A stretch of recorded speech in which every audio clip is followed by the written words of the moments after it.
Welcome everyone to our Monday night. Tonight we're having Monday night with Shelby. So hey, Sharon, hey, Sharon, what do? Yeah, hi guys. I haven't met Sharon yet, so welcome. Met Sharon. She's awesome. Yeah. Take it away, Shelby. Okay. What a great introduction, Carly. That was awesome. Hi, I'm Shelby. She needs no introduction. Amen. She's awesome. People know who I am. Yeah. If you've trained with her, you do. Yeah. So I am so excited. And honestly, thanks to Jen, because she was the one that gave us the suggestion last week to do a segment on sleep. And I was so excited when she said that, because I think when it comes, sleep is like the pivotal aspect of our health. Like everybody always thinks it's nutrition, everybody always thinks it's exercise, but I hands down truly believe sleep makes the biggest difference in our health. So Shelby, why does Elisa get mad at me when I'm sleeping in church? Yeah. That's napping. That's a bad question to ask me, because I don't even go. So don't ask me that. I'll ask somebody else. Napping more than 20 minutes causes insulin resistance. You don't want to be napping. You want to be sleeping at night. All right. So let's get started with, hold on, the presentation. I've already messed it up, you guys. Hold on. Uh-oh.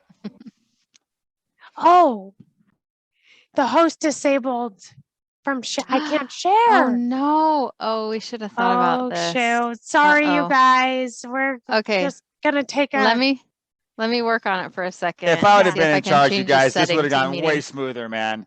Totally my fault. I didn't think about this. Can you hear me now? Yes, we can hear you. Hi, guys. Take you off my card, so you're just on my phone now. So, yay. Oh, perfect. There you go. Okay, so as Carly's trying to get me to be able to share the PowerPoint, I'll just start chatting.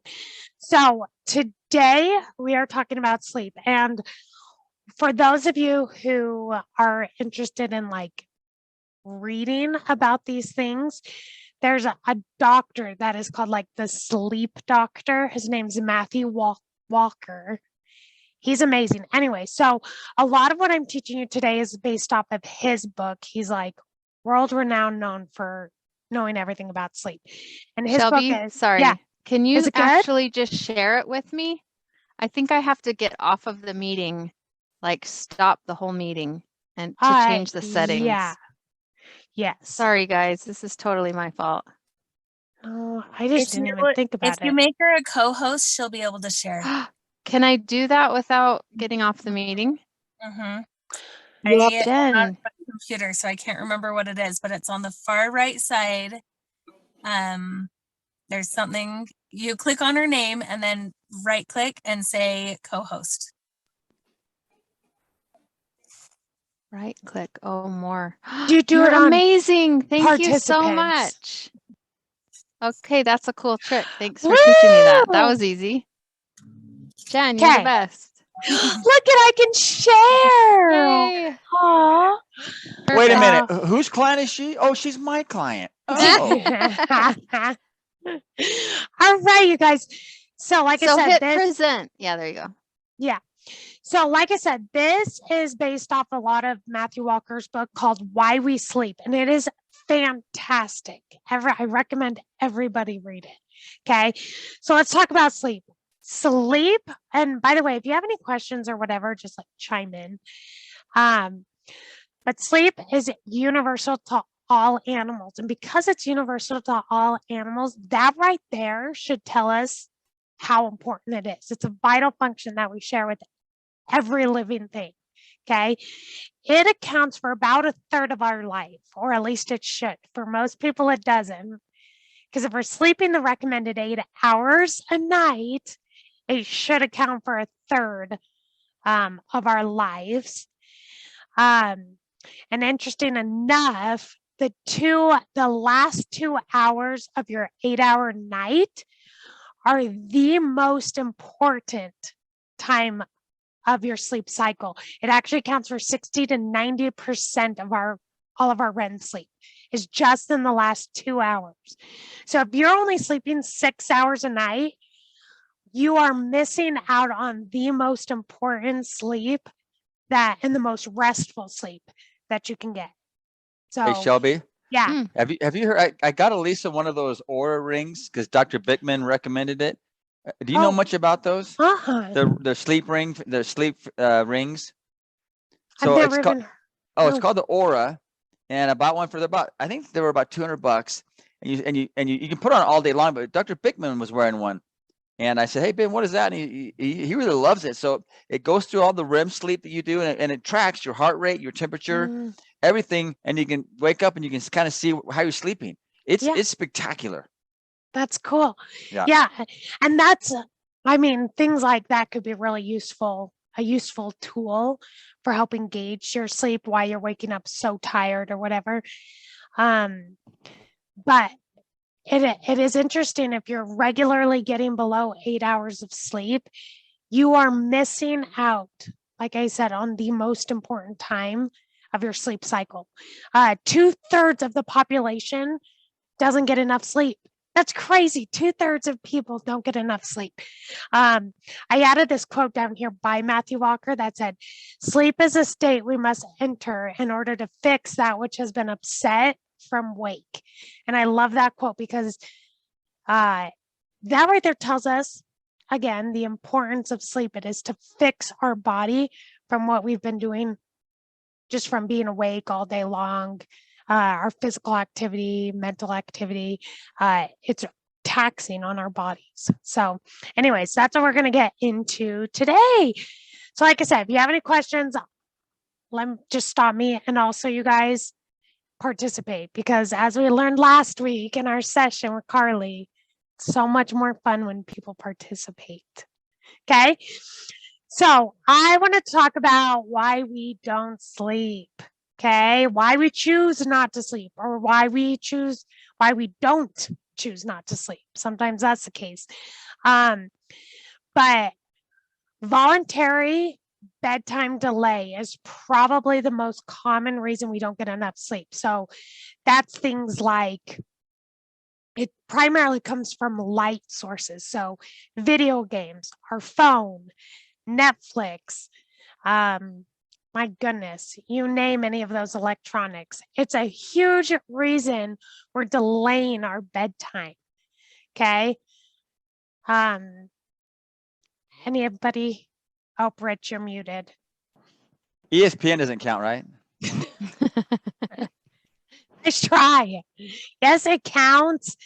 You guys, that blue light is really, really bad for our melatonin levels. It actually delays the onset of when our melatonin's released, because it thinks it's still light outside. It thinks it's still day.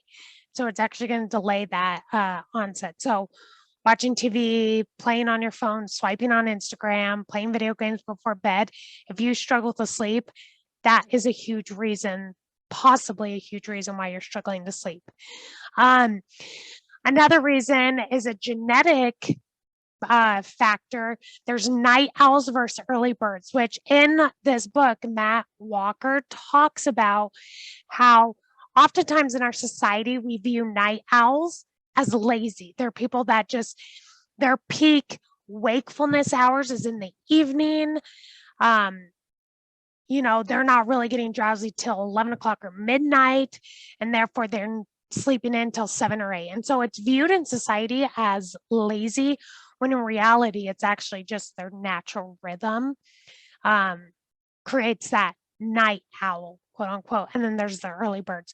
So that's another reason people struggle to get enough sleep, is because if you're naturally a night owl, but you have a demanding schedule that requires you to wake up early, like my boss, he makes me wake up at 4 a.m., you guys.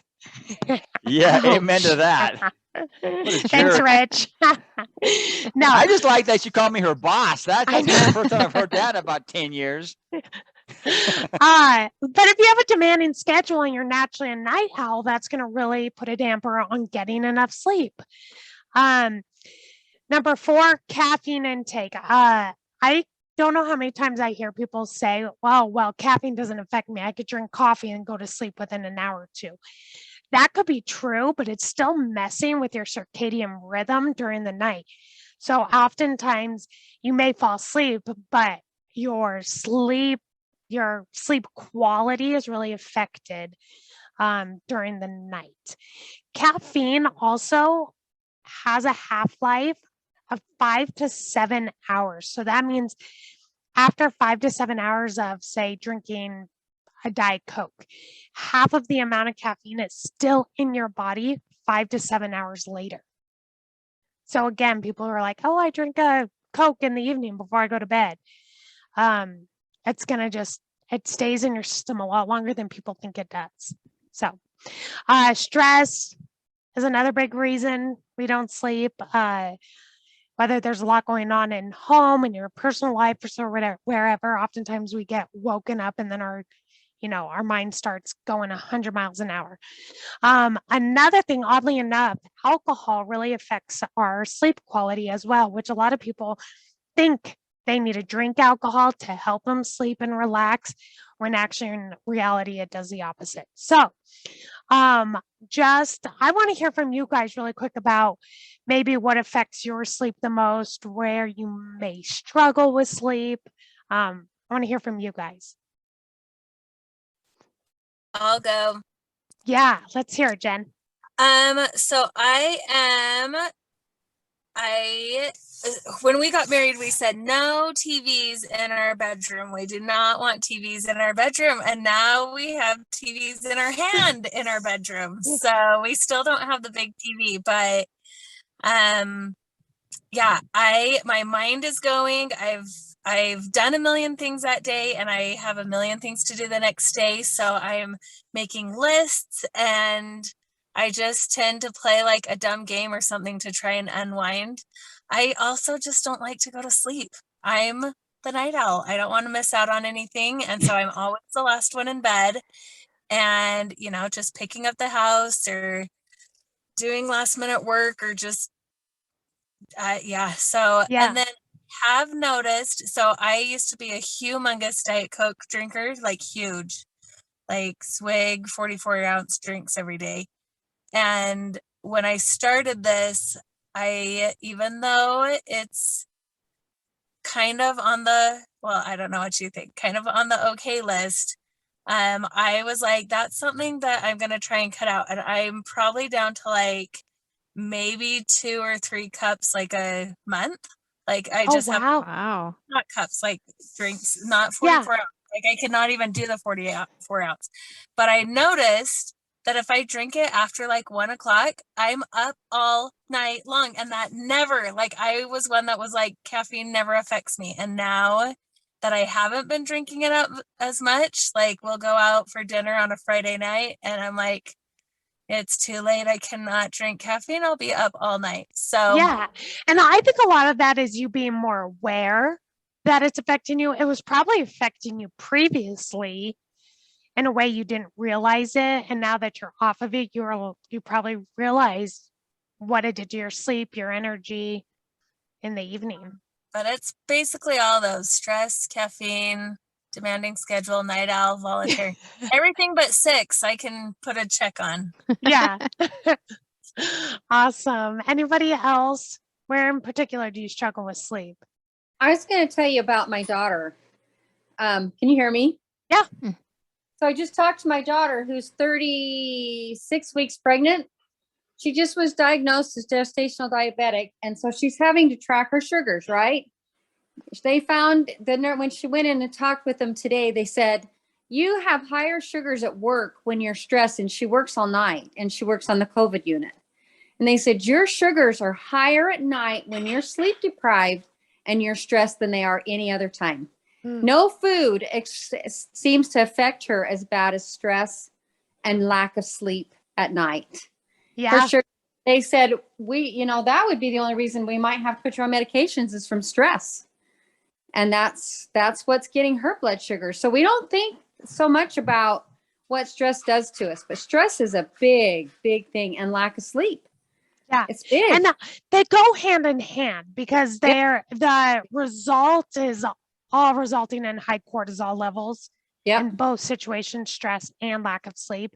that are going to bring those blood sugars up. And that's why I'll have clients that for whatever reason we can't get them into ketosis.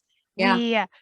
We change their nutrition, their tracking, writing everything down. And these are people like I trust. Obviously, there's some I call out BS as to not eating perfect. But I have some that eat fantastic and we can't get them to ketosis. And Yeah. one particular case, I finally was like, okay, let's chat sleep. What's going on? Sleeping 4 hours a night on average. 4 hours a night. Completely keeping him from getting into ketosis. And once we started to adjust his sleep schedule, weight loss was better, ketones were going up. I mean, it's just unbelievable. We just think so much it's all about the exercise and nutrition is the only thing playing a part on our ketones. It's not true at all. So nice, Loretta. That's interesting. Yeah, that's crazy. Here's another little client vignette for you. I had a client who, when her husband was out of town, she slept great. But when he was in town, because he was such a poor sleeper, she didn't sleep. And we finally, had tracked her ketones enough times that we figured when he was in town, her ketones were around a 0.6. And when he was out of town, they were like a 1.6. That's how drastic it affected her ketones and therefore insulin to not have that good sleep. Yeah. I have a question. I feel like a lot of clients will say they fall asleep just fine, but like middle of the night, like 2 or 3 in the morning, they'll wake up and have a hard time going back to sleep. Does he address that? Yeah, he does. So I don't talk about it in here specifically. We do talk about things that help with sleep. But oftentimes it's like what he was saying with the caffeine. Oftentimes, like drinking caffeine at 5 p.m. may not affect you falling asleep, but it affects your sleep during the night and your quality of sleep. I also think like you have to ask the question as to why you're getting woken up. Are you waking up because you're having to go to the bathroom all the time? In which case, then you have to address a bathroom issue. What's causing that poor sleep and kind of address it there. Are you just waking up for no other reason other than you're waking up and then you sit and think, which I think is a common practice. But we'll get into things that will help with the sleep. That will help you hopefully with your quality of sleep. Any other comments on that? Perfect. Okay. So I wanted to talk about the side effects of not sleeping, not getting enough sleep. And keep in mind, the recommendation is not 6 hours of sleep a night. The recommendation is 8 hours of sleep. And there's not enough hours in the day to get everything we need to done. But we're all of us on here, all 6 of us are concerned with our health. That's the reason we're here, coaches. We teach health every day to all of our clients, but still don't focus enough on the actual amount of sleep we're getting. And so I want to just stress to everybody that like this needs to be an equal part of your health journey, equally as much as exercise or the nutrition. So side effects of not sleeping. First one is an increase in ghrelin and a decrease in leptin. So that means that by not sleeping, you actually naturally will start to feel hungrier. And that hormone that tells us when we're full is decreased to the point that we can't even tell ourselves we're full because our body's too tired. So that in turn causes obesity. So obesity is probably the number one most common result of not getting enough sleeps. Okay. Next one is there's less time for cells to heal and replenish in their energy. Sleep is our bodies do a lot of amazing things while we sleep, including like cell reproduction and cell healing. And so when you're not getting enough sleep and allowing your body to heal, that leads to cancer. Ultimately, you have too many mutated cells at that point. And so cancer actually increases with lack of sleep. Another one is decrease in cognitive function. So dementia. When I was talking previously about those last 2 hours of sleep, those the last 2 hours of an 8-hour sleep cycle are the most critical when it comes to your emotional intelligence, which I'll also talk lower down on number 5. But our cognitive function and our emotional intelligence is most affected in those last 2 hours of sleep. So if you're regularly getting below like 8 hours of sleep on a regular basis, you're not giving your brain cells enough time even to function properly. So a lot of people have really hard, they have a terrible time with coping mechanisms. And in turn, that leads to anxiety and depression, but also dementia. So those last 2 hours of sleep are critical for our mental health. And then obviously the big one that we always talk about is an increase in cortisol levels happens when we're not sleeping enough, and that leads to type 2 diabetes. 1 week of poor sleep, just one simple week of poor sleep can actually make a person insulin resistant in just 1 week. That's it. So you may not be like diagnosed at that point as a type 2 diabetic, but you've done enough damage that you're now insulin resistant, just 1 week of poor sleep. And that's actually exactly what's happening with Larita's daughter. She's had, I mean, I guarantee you that gestational diabetes was there long before it was diagnosed, if she's had poor sleeping habits her entire pregnancy. So I agree with that. And I could see it in her. I could see it in her. Absolutely. Yep. So, yeah, those are ways it affects us. The other coaches, do you guys have you done other research on that? Yeah. I have one to add. Yes. Number 6 would be immunity. And we know that metabolic health and immunity are always tied together. If one suffers, the other is going to suffer. There was a study done on COVID patients where they found that if you were just sleep deprived, I think it was just the week prior to catching COVID, your chances of being hospitalized were 5 times greater. Oh, So gosh. just that to me is huge. And if you want to be healthy, if you want to avoid sickness, sleep's crucial for that. Yeah. That's crazy. And I actually believe that. I ended up with COVID last week, and my sleep the last like month, for whatever reason, has been horrible. And I don't know if it's the holidays, just a lot of stress and stuff, but I survived the last year and a half without getting COVID. And I just happened to get it right around the holiday season when I was stressed and not sleeping very well. It's like my immune system just crashed. And our nagging boss. Yeah, my nagging boss won't leave me alone during the holidays. No, Rich is great, you guys. So study they actually did in this book that I thought was fascinating.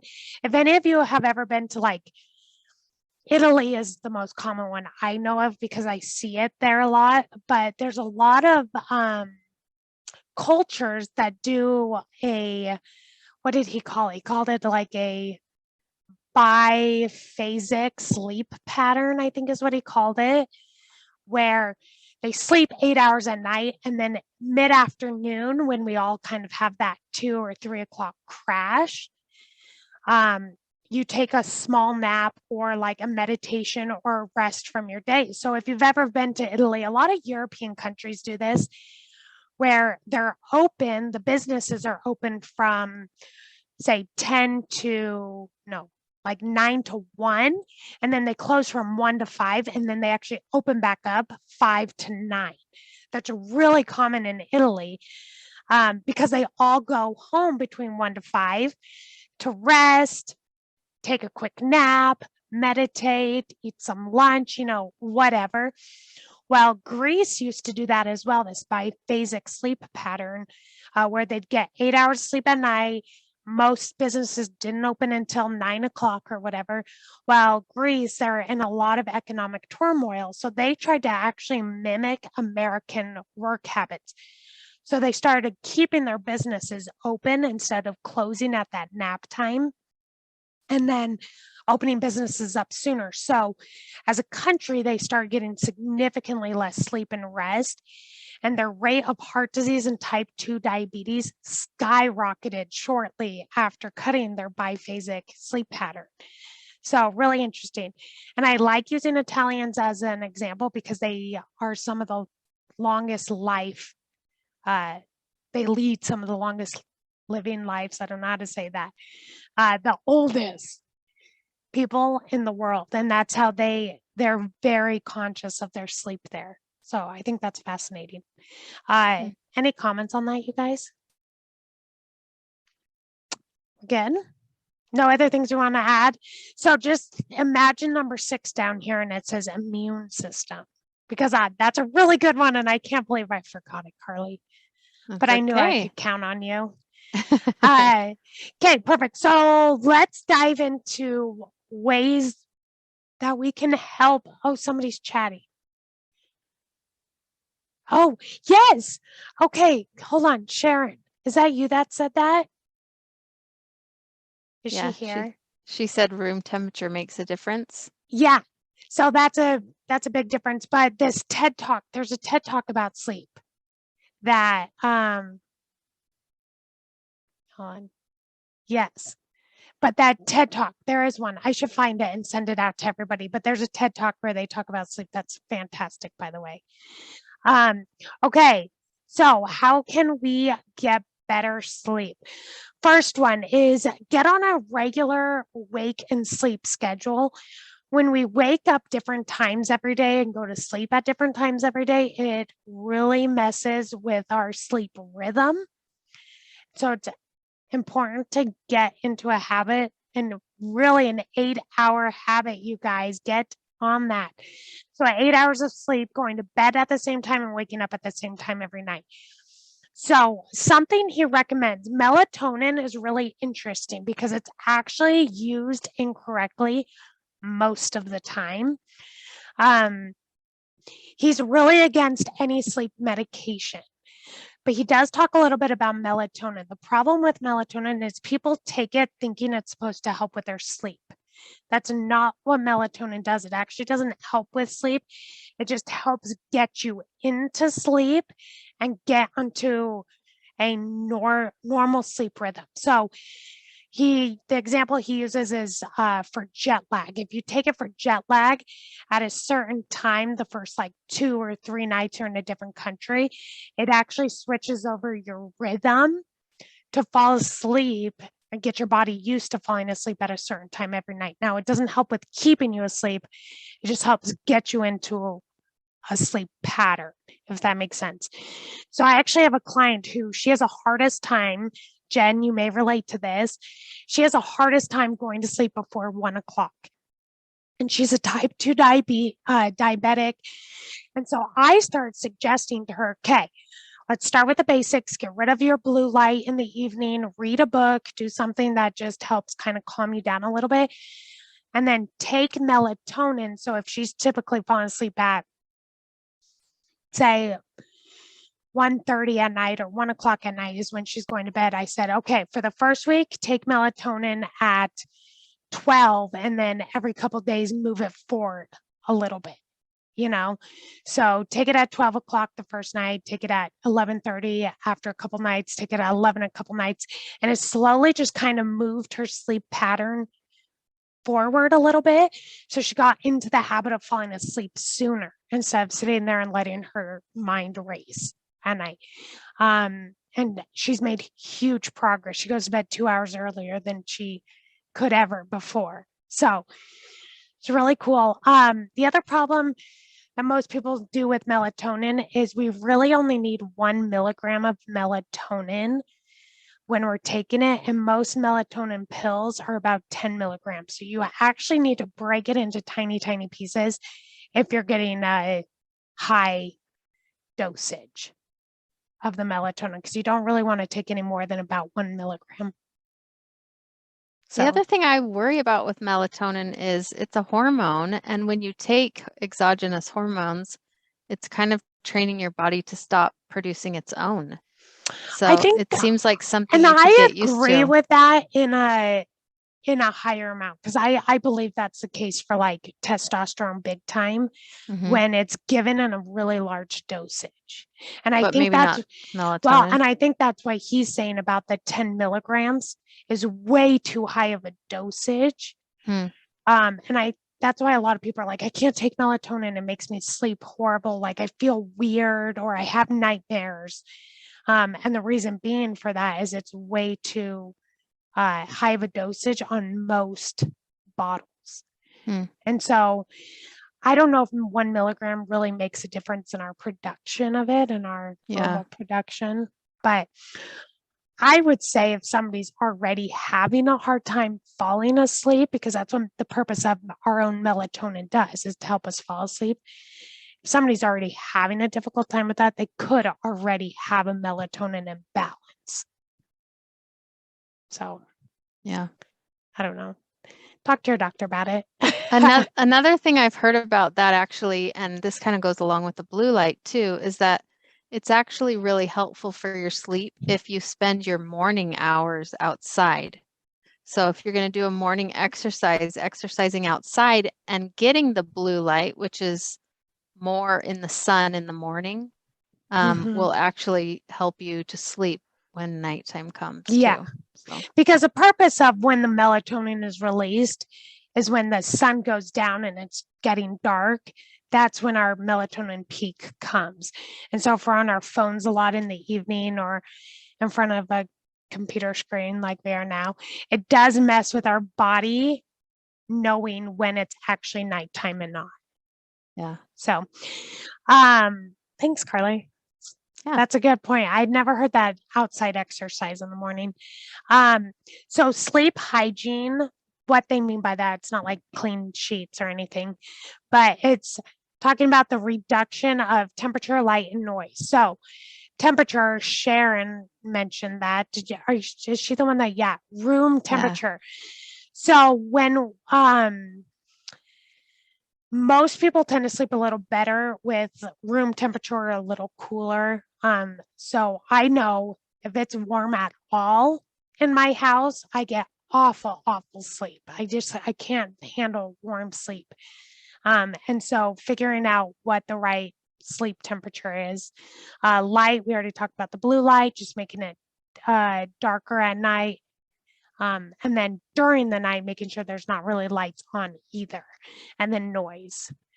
Shelby, No, Shelby, yeah. how about often I would get in the hot tub prior to going to sleep and it seems to kind of relax me. Is that a no bueno? No, I think that's fine. I don't know Okay. why it wouldn't be. Because here he talks a lot about, not a lot, sorry. He talks about exercise prior to sleep and how it's not good for our body either. I don't exactly remember why we're not supposed to exercise in the evening. A lot of it, though, I personally think has to do with when we exercise, our stress hormone goes up for a little bit, and it probably takes a little bit of time for it to come down. So it may affect our sleep. I will say to that, though, I have some clients where the evening is the only time that they are able to exercise. And so I just recommend if you're exercising at night, give yourself enough time before you go to bed to relax, stretch, do some yoga, just bring the heart rate down, bring the body temperature down before trying to go in right into bed. Okay. Why do you said he left? Because he has to get some sleep. Did he really? Good for I him. love that. Go to bed, I- Wadu. You Go to guys, bed. I'm never offended if people don't come work out with me in the morning because they needed to sleep. I never get offended. Whoops. Okay. So, also what helps with sleep. So we talked about not exercising late at night, but exercise, like Carly had mentioned too, you guys helps big time with sleep. Just helping us utilize more energy throughout the day from the food and that we're eating. the high blood sugars from stress throughout the day. Exercise is great to help manage all of that, our stress, our, you know, anyways, you name it. And it also makes us exhausted. And so people tend to sleep better when they exercise during the day. A healthy diet, obviously, what we're doing here. Most people will tell me when they're in ketosis, they sleep better. And the reason being is a high carb diet actually increases the awakenings during the night. So you have more frequent wake up sessions during the night when you're on a high carb diet versus a ketogenic diet. And also Ben talks about going to bed on an empty stomach Mhm. in a fasted state a little bit. Yeah, because the purpose of that is our sleep needs to be for cell reproduction, cell repair. And if your body's having to digest food while it's sleeping, it's not taking care of all the other things that needs to be going on. So like autophagy, the cell cell replenishing, that only happens during a fasted state. So it can't actually happen when you have food you're having to digest. So Another one I Okay. hear a lot from clients. Oh, sorry, Jen. No, I was just gonna say what's the latest, how many hours should you eat before going to sleep to be in kind of that fasted state, not digestive? So I just think your normal dinner time is fine. I don't think eating dinner at like necessarily 7 o'clock is a problem, or 5 o'clock or 6 o'clock. It's just eating and snacking after dinner. That's the problem. And so if you're not getting home till 7:30 and then you eat dinner, I tell my clients all the time, that's fine, but just be done after that, because it's not eating dinner a little bit later that's necessarily an issue. It's all the snacking and the food that happens afterwards that become a bigger issue. Yeah, I think 2 hours is probably a minimum that you want to Mhm. give Yeah. yourself between dinner or eating and bedtime. And one of the things I was going to say that I hear a lot is that when you eat low carb from my clients, their heartburn at night goes completely away. So that's a huge other reason for eating healthy. You don't have that heartburn keeping you up at night. Mhm. Perfect. So, and then the last one I have on here, just on my list, is a pre-bed meditation. Meditation means something different to everybody. Okay. ESPN, No, ESPN. that's not meditation. Oh, If it includes a blue light, it's not meditation, Okay. you guys. But a lot of the ones I like stretching, yoga. I even like to foam roll before I go to bed. It just helps me relax as well. Some people think reading helps them. Prayer can help a lot of people. So there's a lot of different ways that you can meditate, and there's not really a wrong way unless it's TV or your phone, because that's not meditation, Rich. Dang it. But I think that's something that works. That's just different for everybody, so what works for one person doesn't always work for another. However, that relaxation prior to bed can really help you just unwind, hopefully get all the stress. Jen, you talked about, you feel like you have a lot of things you're constantly having to think about. I think if we can jot them down before you go to bed as much as possible, hopefully you can meditate, relax, clear your mind, and then get into bed. So you're separating the two. Another thing that I read a long time ago, so this isn't even in Matt Walker's book, is separating making your bed just for bed. A lot of people, they like to read in bed, watch TV in bed. They like to eat in their bed. They're doing too many activities in bed rather than just sleeping. And so that's going to end up messing with your body knowing if it's time to sleep, or is it time to read a book, or is it time to watch a movie. And so I think it's important to help your body distinguish the difference between bedtime and not bedtime by not spending extra time in bed when you're not sleeping. Does that make sense? So. Yes. Can I add one to the list? Yes. This is my broken record coming through, but magnesium is so helpful when it comes to sleep. I think so many of us, most of us are low in magnesium, and not only is that going to make your muscles tight and tense, but that carries through to our ability to sleep well.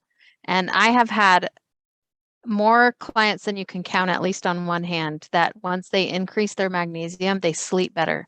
That whole my brain can't stop thinking, that improves when your magnesium is high. Anxiety gets better.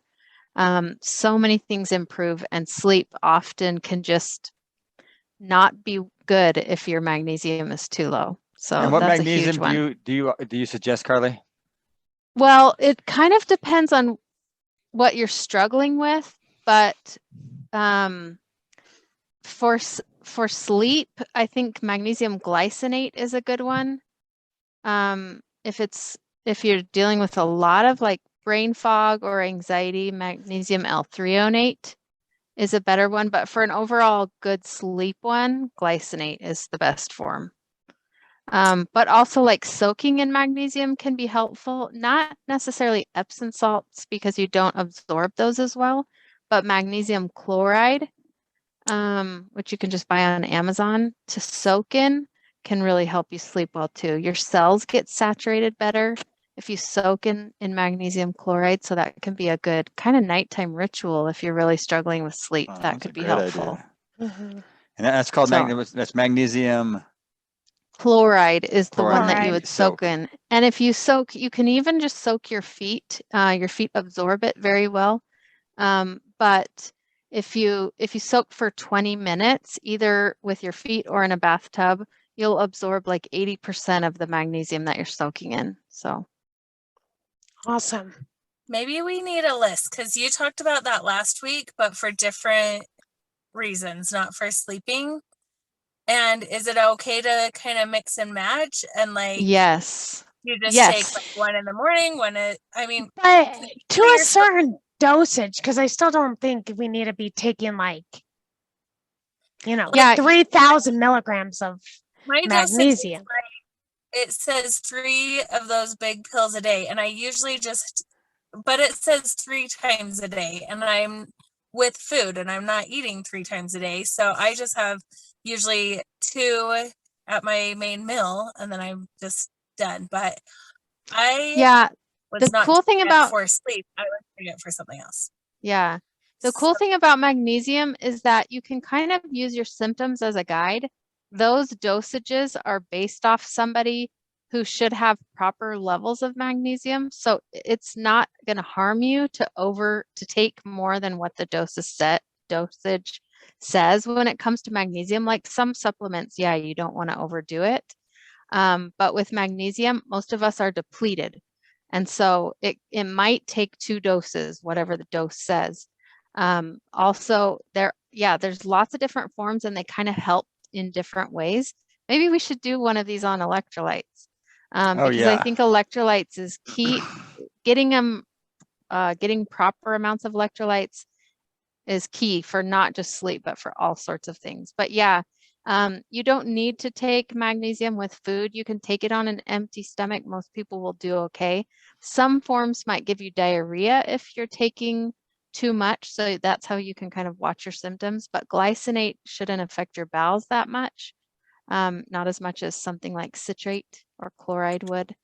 So chloride absorbing won't affect your bowels, but okay, let's do our next one on electrolytes, shall we? And I'll try and make something that you can either screenshot or make a printable to go along with it. Hey Carly, how much do you put in a bath of the magnesium chloride? So kind of depends on the kind you use. If you're using like a flake, the bag will tell you. Okay. But a lot of those have been depleted. I mean, like they've added things to it so that they don't have to use as much magnesium. So the kind I use actually comes from a company in Utah called For a Better Life or something. Let me look it up really quick. And this kind is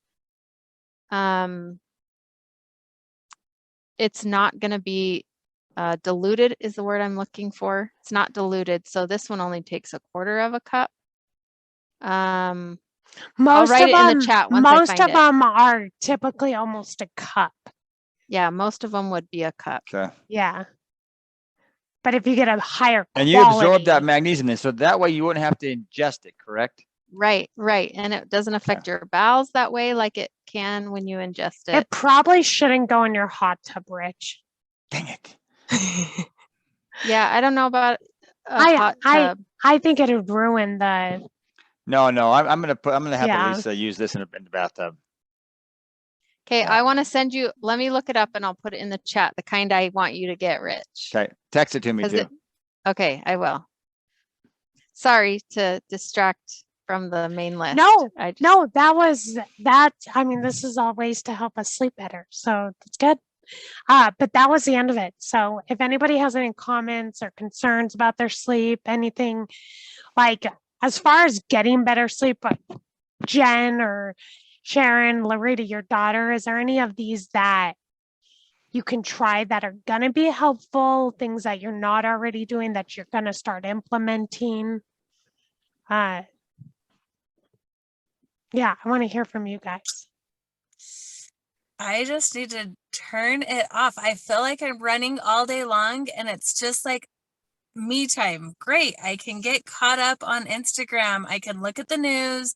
I can look at my emails. It's just like for a second, I can actually sit down without interruptions. But I also play like in a volleyball league and our games are at night. Last week and this week, we have 8:15 and 9 o'clock games and Oh it's my in goodness. Payson. So I'm not even home till 10:30 and then I have to shower, which totally wakes me up.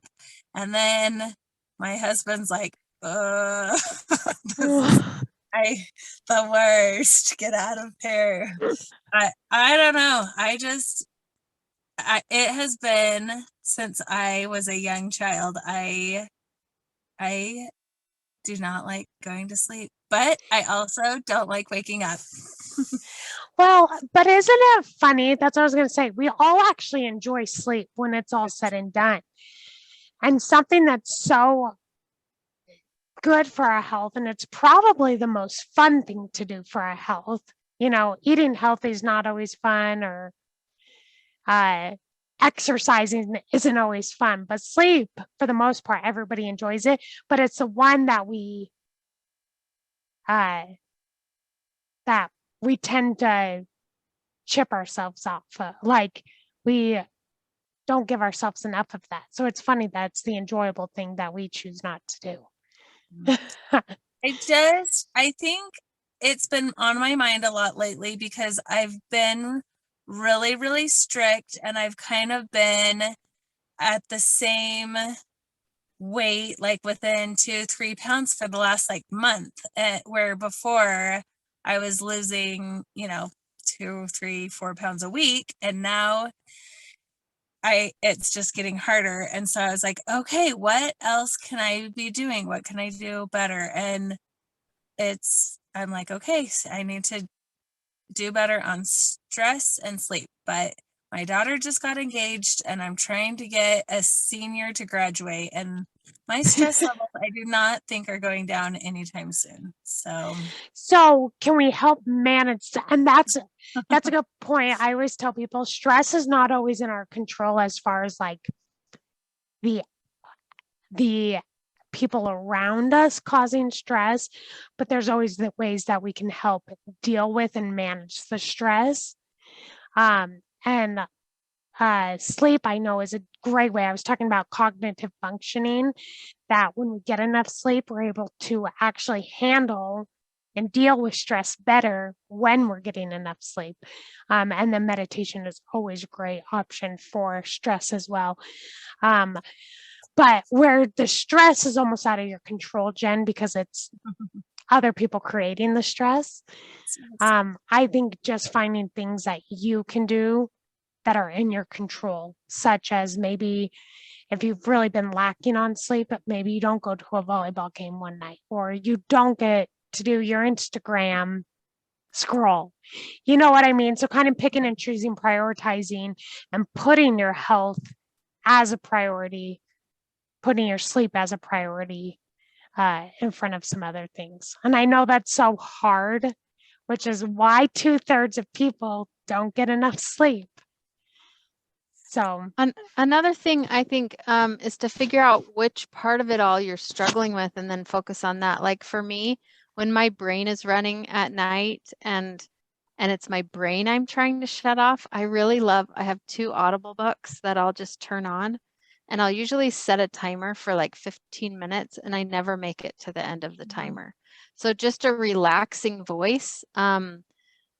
Can I just play you guys just a second of how relaxing this voice is? This book, let's see if it'll be loud enough. She actually has like music in the background too.